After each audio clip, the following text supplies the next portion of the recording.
And we're on air. Hi everyone, I'm Kevin Martone, the Technology Program Manager at JCamp 180, and welcome to today's JCamp 180 live and interactive webinar, Alumni Engagement, Is It Worth the Effort? Before I introduce everyone presenting today, I'd like to just take a minute to explain the chat functions of this webinar. On your screen under the video, you should see a chat box from Cover It Live that will allow you to type in your comments and questions for everyone throughout the webinar. And we'd like to have as much interaction as possible, so please use that. And let's make sure it's working right now and find out who's actually here with us today. Hopefully someone's out there listening. Please type in a hello message now so I can see that you're comfortable using it. So I'm just going to check and see if anyone posts. Just go down. You just have to type your name. You don't have to log in with Twitter or Facebook. You just have to type in a name and a comment.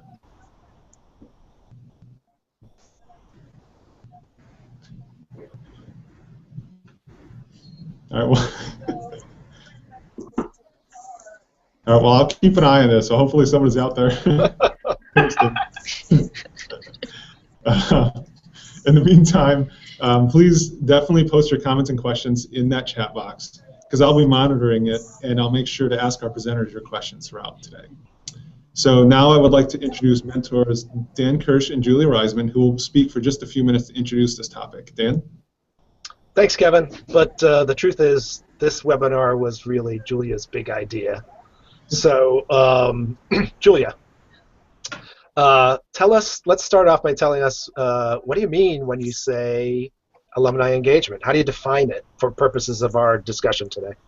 Great. Thank you. Thank you, Dan. Well, just quickly, I want to, for me, alumni engagement encompasses those activities and communications that your organization provides that are meaningful to your alumni. And I want to underscore that, because the key words here are meaningful to your alumni.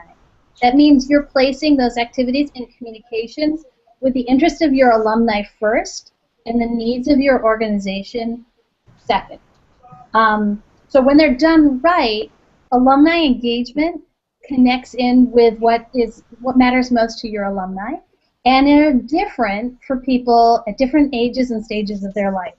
So alumni engagement to a young alumni might be bar nights in different cities across the country. They might be dodgeball games. For your alumni with young kids, then alumni engagement might be the family camps or a picnic in the park.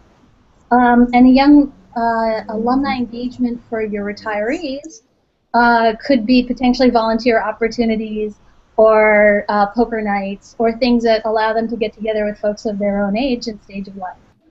That, I think, is really different than a lot of ways that camps have approached alumni engagement up to now. And I think I want to also underscore that alumni engagement is possible for Jewish overnight camps just as it's possible for Jewish day camps. But the key thing here is to keep in mind WIIFM, the radio station, what's in it for me? Alumni engagement put at its core, what's in it for me? Your alumni's interests first. Great. Thanks, Julia, but I'm a little bit confused. Maybe you can help clarify something for me. I thought camp was for kids. I thought the reason these great Jewish camps exist is to develop great programming and unforgettable summer experiences for kids. So why are you saying they ought to bother developing programming for grown-ups at all levels of every generation of their adulthood?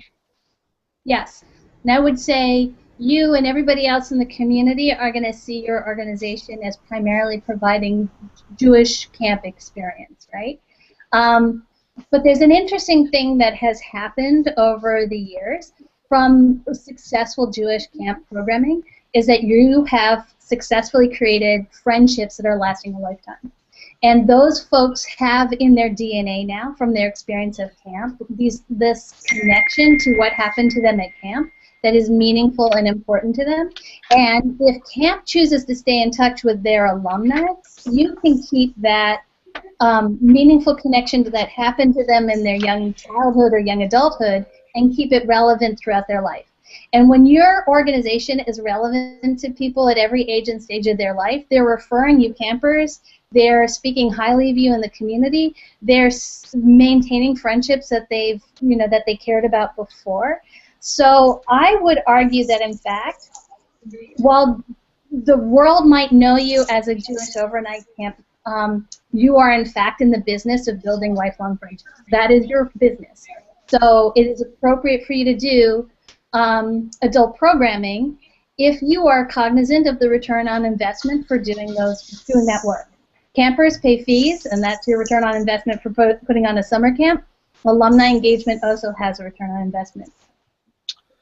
So then you would argue that for camps who aren't investing time and attention and resources in alumni engagement, that they're missing out on a great opportunity.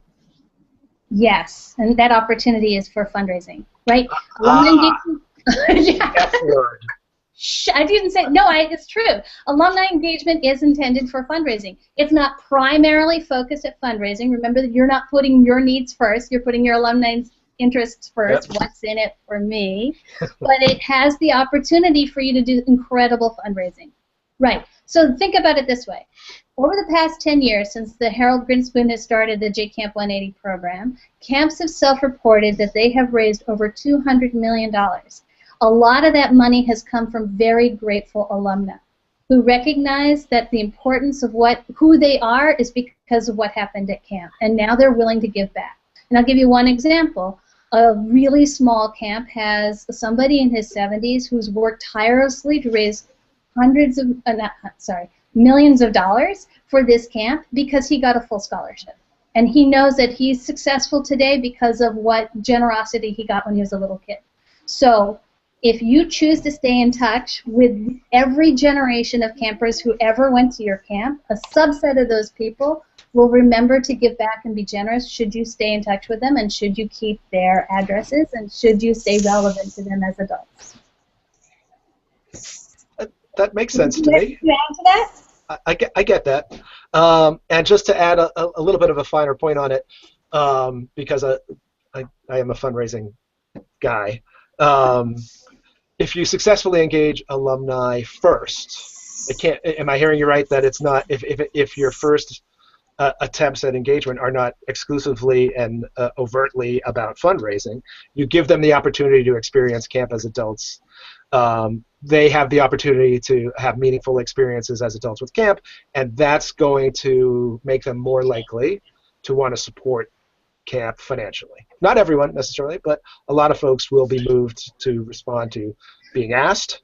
There'll be and a certain subset will either be identified by the camps or self-identify as prospective major donor prospects, or ideally also legacy prospects for membership in Legacy Society.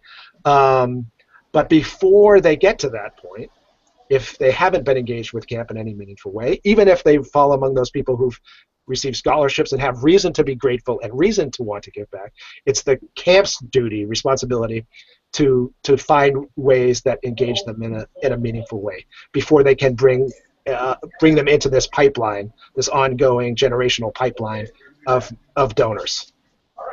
Yes. In fact, I think I have an illustration that shows that really beautifully, that pipeline. You do?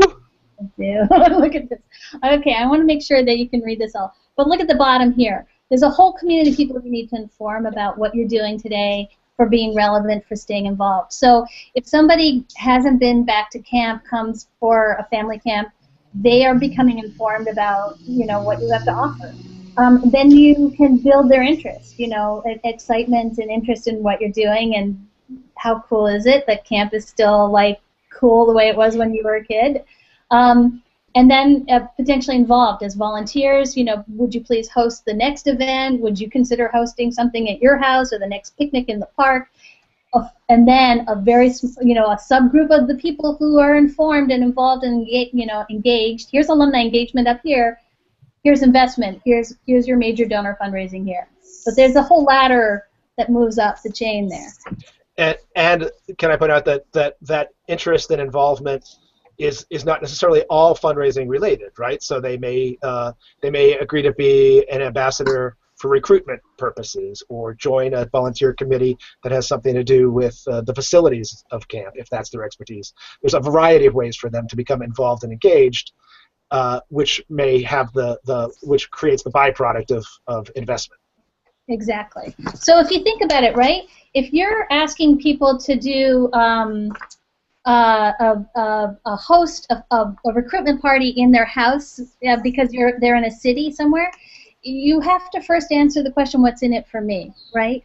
And some of those hosts are getting a discount on the cost of camp, but along each way, we want to make sure that alumni engagement places the interests of alumni first. Great. Okay, so there's a long-term return on investment that you can expect from major gifts, right? That might be years away, but I know for a lot of you who are thinking about building alumni engagement, you need to know what the return on investment is in the short run, right? Because there's no point in going to your board and asking for time and resources and effort in alumni engagement if you don't know what benefit it's going to bring right away. And I wanted to share with you a very specific camp example from Camp Herzl from Holly Gungeon, who's actually been monitoring the impact of their camp, very successful camp reunions. And so, Holly, I'm going to leave it to you to explain it for a little bit and tell us about the return on investment. Okay. So we actually do and have been doing alumni engagement activities for a while, all the things you mentioned, picnics in the park and bar nights and all. But we started out with reunions, and so we're holding 7 this summer, and I think that's probably the most we've ever held. So we've had as many as 150 people attend a reunion of the 1960s staff. And then each summer we hold weekends for specific counselor and training groups, so like the 1994 counselor and training group. And so they come for a weekend. We used to not charge them to attend because I felt like our goal was to get them to return to camp and then give to camp. So I didn't want to charge people and then and have them feel like they already paid this nominal amount when in fact we would like a larger amount. And actually we just made a switch to now we do charge for these weekends, and as well as ask each group as part of the planning to plan a fundraising campaign, and that it varies a little bit by group and their age and kind of the makeup of the group, if they're already committed givers versus not. And so what we ask them to do is, one, find each other, so we gain their addresses and information, which can be incredibly lucrative for us depending upon the group, and we don't have to do the work. And then 2, that we ask them to commit to creating an endowment, a scholarship endowment fund as a group. And we ask them for 100% participation, and then we ask them to each give their best gift. And in general, we have a member of the group take on the fundraising charge, and so I just support them. But it's usually 2 or 3 people who will push it forward, make personal asks, nudge people to make the commitment. And generally, we succeed in getting 100% participation. Not always, but most of the time. And over the last 3 years, I think we've probably hosted maybe, well, after this summer, we will have hosted about 20 reunions. And direct gifts, we've raised about $150,000 for the scholarship endowments. But then we've also brought on a lot of those new givers as personal givers. We've had people create their own endowment fund programs, underwrite other things, as a result of that initial contact from a friend, which was, in general, that the reunion groups find it easy to make. And not scary. We don't get a lot of sense of, I don't want to ask people for money. People, if you see, we've in fact not had anyone not want to do it. So that's been our return on investment. We feel like we spend very little on the effort and we get a great deal out of it. But we know our alumni get a great deal out of it too. The connections and the friendships and the reconnections have been really powerful. Wow, thank you. I want to encourage people to type in questions in their chat functions. This is where you're really going to challenge us, and you can direct it to Holly, to Dan, or myself. There's along the line of reunions, right, is that your invitation is coming out from a peer, right? So Right. peer of that age group inviting you to come back to the reunion, and the purpose is to reconnect and rekindle something that happened very powerfully. Absolutely. The experience of that CIT program you have is really intense and has its own, like, culture around it, if you will. And then secondary, second to that is the opportunity to give back and show gratitude and do for others what you experience yourself. So And that is how we frame it. We ask them to celebrate their reunion by making a fund. And so it really is a side and byproduct to the reunion, both in practice and in how it's perceived. Great. Great. So you can think about what are those natural generation points to have people back for a reunion. One camp that was just getting started, I know that I work with, they started with the oldest generation to come back to camp one summer, and then the next year they did the next decade, and then the next year they did the next decade, and they allowed people to pick, which decade they self-identified with, because they knew there was crossover. But if you need to start someplace, start someplace. Reunions, and then people started to. The first group is itching to come back. So it's okay to start someplace. Right. And speaking of starting, I want to turn it over to Sarah next from BB Camp, B'nai B'rith Camp out in Oregon. And she's going to talk a little bit about how they are starting a new initiative from scratch and what she's doing to define the volunteer roles and goals. And there's a little bit of a delay, so I'm going to turn it over to you, Sarah, and we'll expect a delay. Thank you. So we just on Monday started our Making Friendships for Life initiative, and we pulled in volunteers from every decade to come and plan events for themselves. So we really wanted to concentrate on creating events that each decade wants and fits their life stage. But first, before we called them into this meeting on Monday, we created a job description of what we felt we wanted back from the volunteers that was simple and attainable for the 2015 year. First, we asked them to provide 5 names and contact information of alumni that they know of. We lost a lot of our directories, and so we don't know a lot of our alumni from before 1998. So one of our big tasks is finding these people. So we asked these volunteers to provide us with 5 names and contact information. We also, in that, asked them to invite these people to our already existing multi-generational events.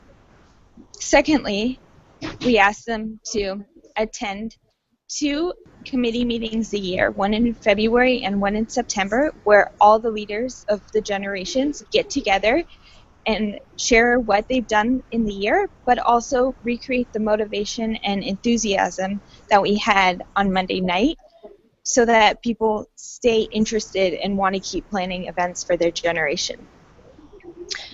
Third thing we did was ask them to help plan or host one event for their generation in 2015. This could be as simple as hosting a happy hour at a bar somewhere, or hosting a picture night at their house with just a dessert reception where everybody brings their pictures and then they walk down memory lane together. This is really where they're creating their generation activities. And the 4th thing we asked them to do is to be willing to review the list of alumni that we already have and give us any updated contact information that they would have for us, or if somebody switched their names, updated names of the people that we have on our list already. We also, and so from that, we really got a lot of excitement. People were really willing to do this and help plan events. At our kickoff meeting on Monday, each generation that was represented, we had 3 generations represented, they left knowing what their next event was going to be, the event they were going to plan for the generation. So the 2000s were going to plan a game night in the end of April, and the 80s are going to go to a Beatles sing-along night at a pizza pub in March. And the people that went to camp in the 60s are going to have a photo night hosted by somebody at somebody's house. So from this one meeting, we already got a lot of enthusiasm and events planned for each generation that hits each generation's interests. Great. Thank you so much, Sarah. And I think it's a really good example of you can start somewhere. You can start something really manageable and volunteer-driven, and not have it be so overwhelming. But the one thing that Monday generated was a group of people who were willing to step forward, and the energy level is through the roof. I mean, they are so excited. And they're planning to onboard, I think this is right, Sarah, they're planning to onboard other people who couldn't come to the kickoff night, but now that they know what the job involves and they're excited for it, they're willing to bring other people in as well. So that's fantastic.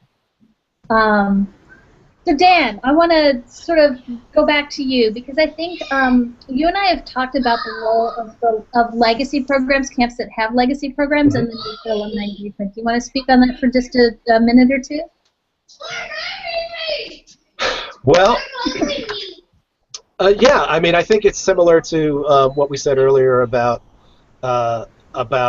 major gifts fundraising opportunities for camps, that if you engage folks initially with what's interesting to them, what's meaningful to them, the people who have been meaningful to them in their lives, whether it's co-campers or staff and directors, find ways to engage them with those folks first, with those experiences first, that obviously that they're going to move up that pyramid that you showed a little bit earlier. And it's in addition to the immediate needs of camp for annual giving or annual scholarships, or current needs and tomorrow needs in terms of capital building, that forever ask for legacy as a natural sort of sequence for an awful lot of people. And frequently when we talk about legacy, we often talk about the fact that it's a way for someone who can't be, for any number of reasons, who can't be a major giver over the course of her or his life, to leave something really substantial at the end of his or her life out of gratitude for camp.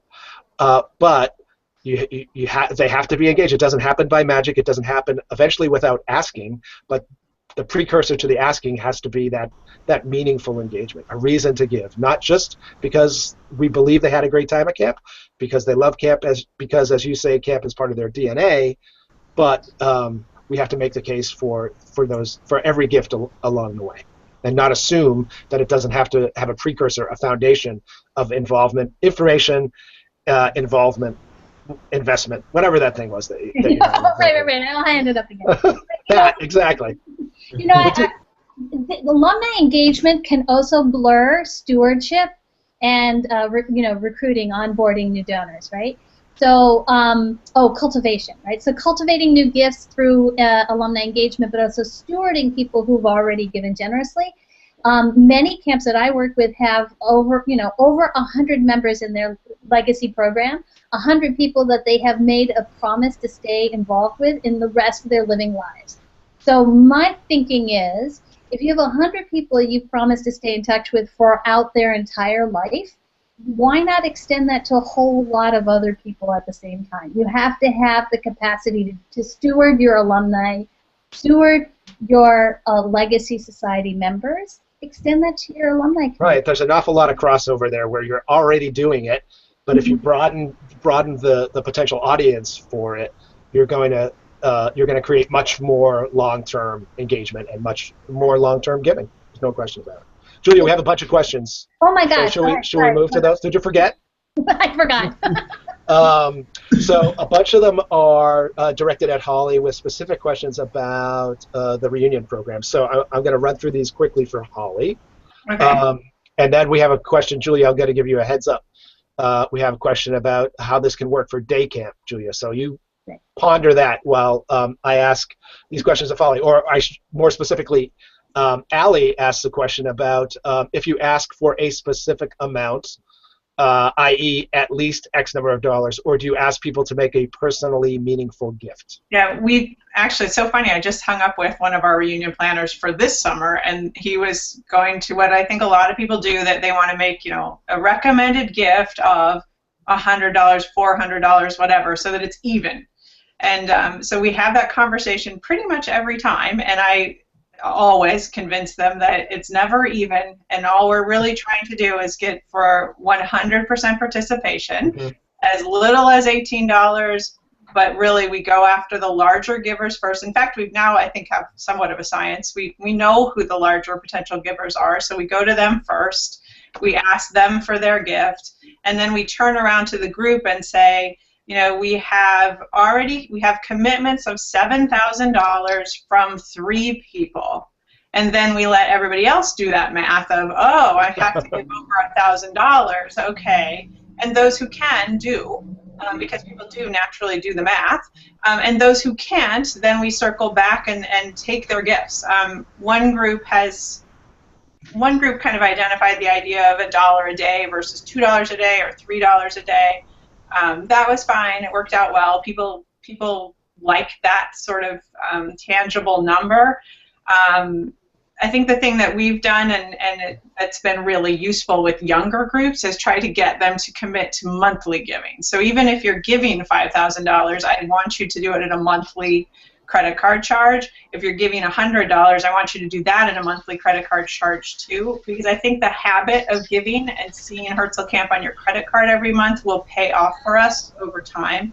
I don't think people will stop making those gifts, versus if you write me one check of $1,000, I have to go back and get it again the next year. But if it's just an ongoing credit card charge, I believe the inertia will keep that credit card charge going.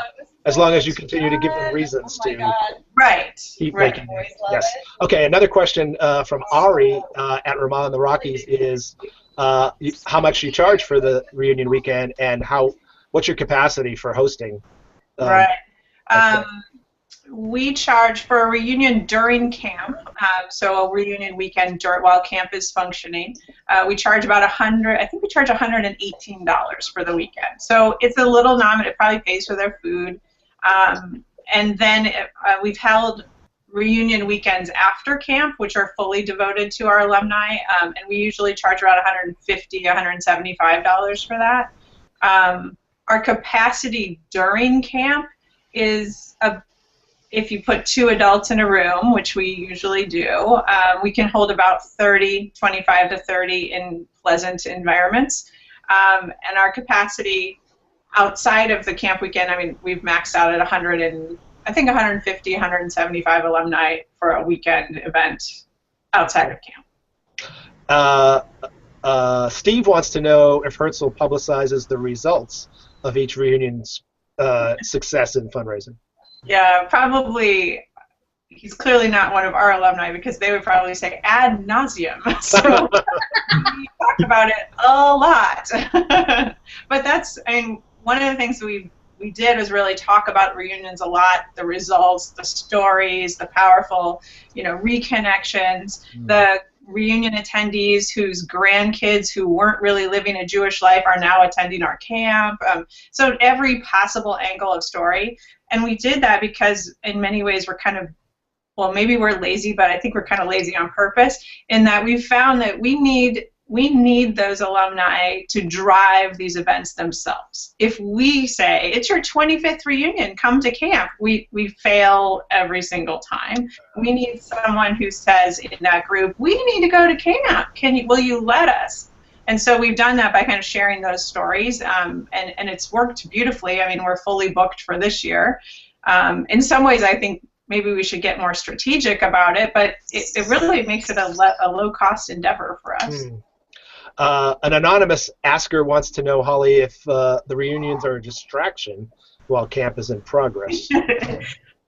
So like 4 years ago, the answer to that would have been yes, and so we definitely had to, kind of get over the hump of recognizing that there is this lifelong connection and this lifelong responsibility, and that our mission is a little bit more than our campers, though our campers always come first. And we talk to each and every reunion group about that. Our campers come first. You can use the waterfront, assuming there's available boats, because the campers are already using them. So we just have that conversation straight out. We no longer see it as a distraction. And in fact, this last summer, we really achieved a milestone in that many of the reunion groups, we incorporated them into programming with older campers. So they would sit down in a specific building and share. A lot of our programming hasn't changed in 30 years, and so the same activity that was done 30 years ago is done today. So they tell their stories and kind of share the differences between today and yesterday, and also recognize the similarities between today and yesterday. Thanks, Holly. Julia, you're on now. Day camps want to know, how do we do this? Can we do this too? How do we get started? All right. So I think there's some barriers in thinking about day camps. Some of the day camps have a mix of Jewish and non-Jewish kids, so the friendships that are being built for life are not necessarily the pillar of upholding together the Jewish community. But I don't think that needs to get in your way. Think about simple starts, right? A couple that come to mind as really natural rollouts for alumni engagement from my point of view. One is that take a look at your donor database and make sure you're really capturing your alumni addresses, names, and so forth, and that you're not losing them and they're not getting misplaced or misidentified, especially if you're part of a parent organization, right? So that's one key thing. The other is to look at the programming you can do for young families. The things that can either help recruit, new campers in at the youngest ages, or the things that can cross, older siblings have younger siblings, but do something that can help the whole family unit during the year. Those events will also help you with recruitment and retention of campers, which is really critically important and maybe more important right now for you than fundraising.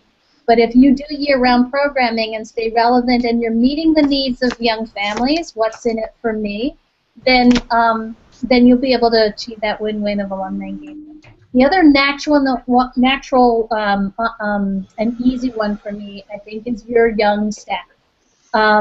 There's a cutoff point where they're not really able to come back and work for you necessarily as counselors. They're too old for that, but they are still struggling with getting careers started, finding that first job. So that to the extent that you can stay involved with those young adults, the better. So think about places where, say, they come back for winter break or winter holiday and Christmas. Have an open house in your office. Drop by, give them big hugs and warm, and even have some older alumni offer career advice. Sit down, do some resume building, talk about how to include your camp experience as leadership for any kind of resume, whether you want to go into medical school or another kind of career. The ability for you to do that kind of outreach with your young adults will help solidify their love for you for the rest of their lives. So my thought for day camps is, make sure you have the infrastructure to sustain relationships, and that starts with your database, and then look for some easy on-roads, some easy places where you have age constituents that really would like to stay involved and stay in touch, and then develop the capacity and the mindset to make room for that during the course of the year. A couple things come to mind, Julia. We just had an earlier conversation where one of the advantages that we see that JCC-specific day camps may have is that there may be a culture of volunteering already elsewhere in the JCC. They may not necessarily have targeted day camp as the beneficiary of that volunteering, but there's an expectation, and there's been a long history, that volunteers drive a lot of really useful activity or useful programming at the JCC. The question is just how can we begin to start steering it towards day camp? And often a lot of those volunteers are parents or graduates of their day camp.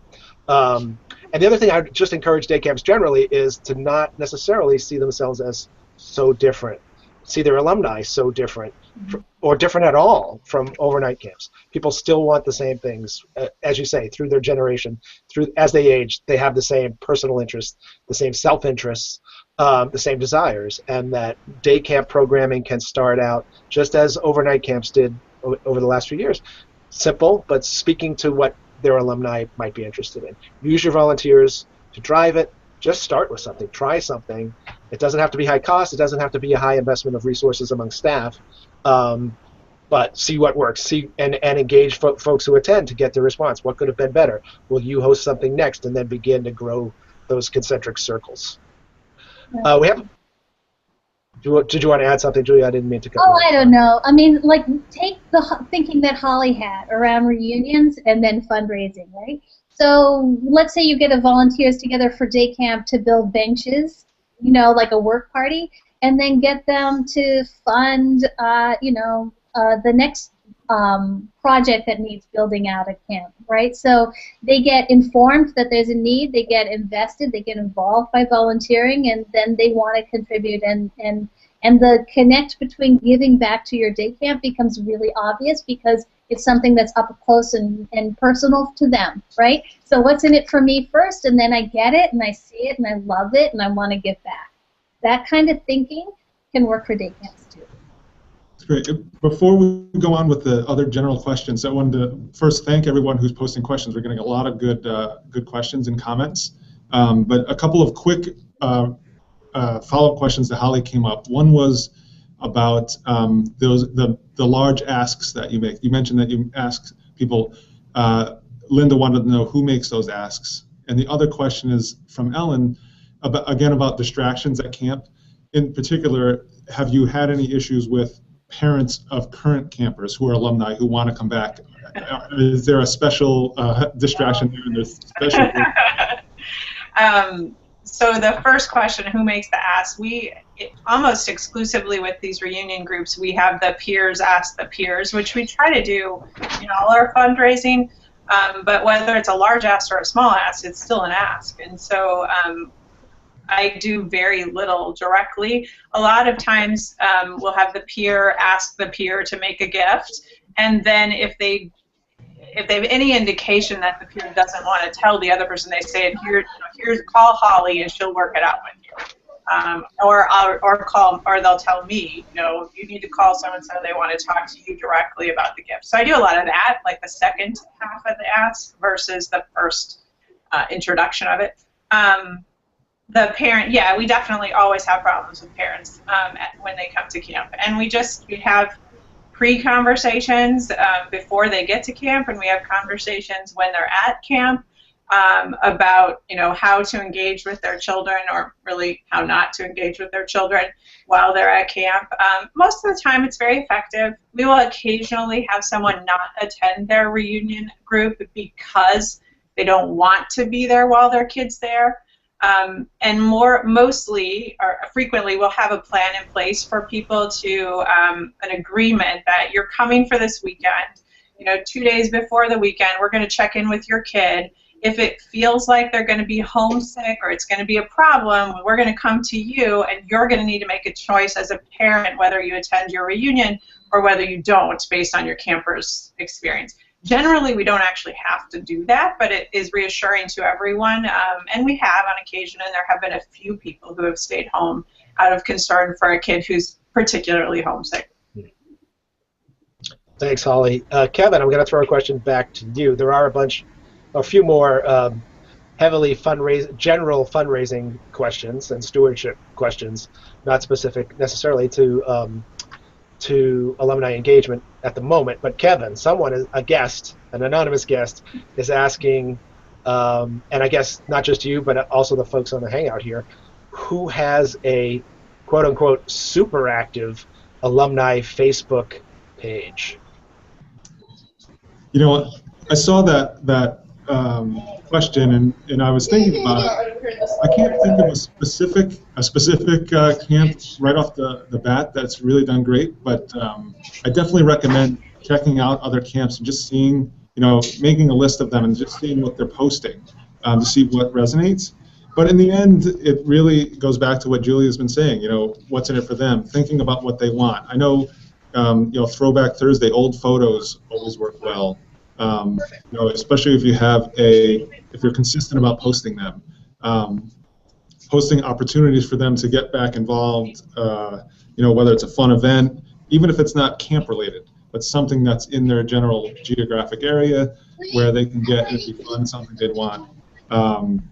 Again, I mean, and it's going to depend on your audience. You know, you have to test on your Facebook page what kind of content really works and resonates with them. So I do recommend checking out what other people are doing just to get some ideas. But in the end, you're going to have to test, try different things, and see what really works for your community. Kevin, I want Sarah to speak for a minute because sometimes it's not how active your Facebook is, but who's active on it that can get things started. Sarah, can you hear us? Do you want to chime in on the story of the dishcloth? Sure. So a couple weeks ago, one of our alumni brought in a dishcloth from when he was a pot washer for the girls' camp before our camp was co-ed. And all the counselors had signed it for him and embroidered his name on this dish towel, and he found it and brought it in, and we tagged the few people that we knew that had Facebooks on this dish towel, and the response we got and the comments we got were, these were the best days of my life, I miss camp so much, how's everybody doing, where are you? And it was just an incredible response for people that went to camp in the 60s. And from it, you got some new volunteers. Correct. We got some new volunteers that came on Monday and are already planning events for us. Great. So one of the things I'd say about your Facebook page is no matter what the level of engagement is right now, it can get better, and you have to think of it in increments of, you know, it may be you find one person engaged and you involve that person and they volunteer and then they get, you know, it's a ripple effect. You have to start somewhere. I think also our Facebook pages can learn a little bit from the universities that are using their social media for alumni engagement and mix up the types of things that you're posting, photos of camp at different seasons or, you know, events that alumni are doing, throwback photos. This is really silly, but sporting events. So, like, I know at the Ramah camps they compete against each other. The posts when they put up the scores of those events between the two camps generate the most response at any other time of the year. So pick up some ideas from universities and pick up some ideas from other camps and just build on what you have. And Julia, someone asked a question about, not necessarily related to this, but asked a question about newsletters.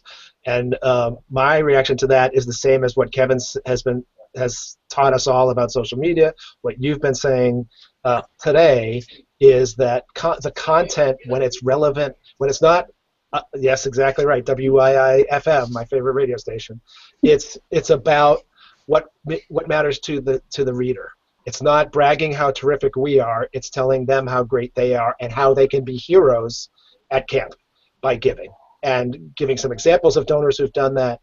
But not, again, whether it's, Kevin might have something to add about social media in this regard, that it has to be relevant to them. It can't all be a one direction message about camp is terrific, but it's about occasionally camp is terrific, but it's terrific because of people like you, and you have opportunities to make it even more terrific. And here's how some people have done it, and you can follow that lead.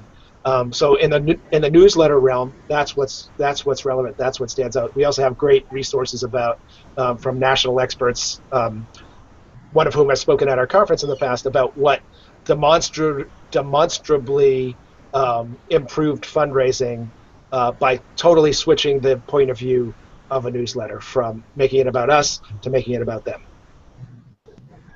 Yes, and then you know, switching the newsletter about news about camp to news about your alumni, right? Alumni engagement places your alumni's interests first and the needs of the organization second. Any other questions? Should we wrap up? Is there, because I have some last minute comments. Holly and Sarah, is there anything else you would chime in at this point before we? Not hearing you jump in. Kevin, any last minute questions? There's a few questions that are more focused on fundraising. Do we want to respond to them now, or maybe post something in the notes on the page later about it? Yes. So that's a good point. after this webinar is recorded, it will be on our website. It will include all the chats that you have posted, and we will.